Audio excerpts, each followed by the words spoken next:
Drugo mjesto državnog natjecanja za djevojke osvojila je ekipa Ekonomske i trgovačke škole iz Čakovca, ekonomisti iz Čakovca.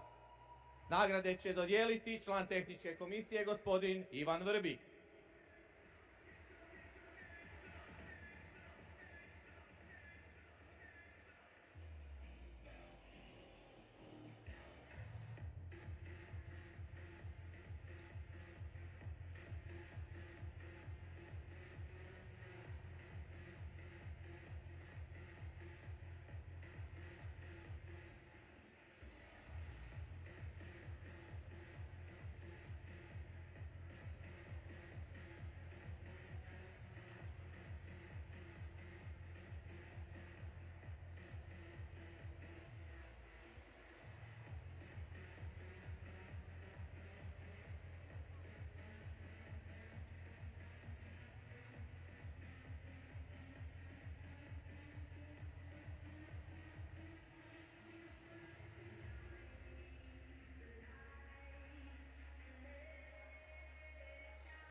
Nagradimo ih još jednim velikim pljeskom, a kako se kaže šećer na kraju, najbolja škola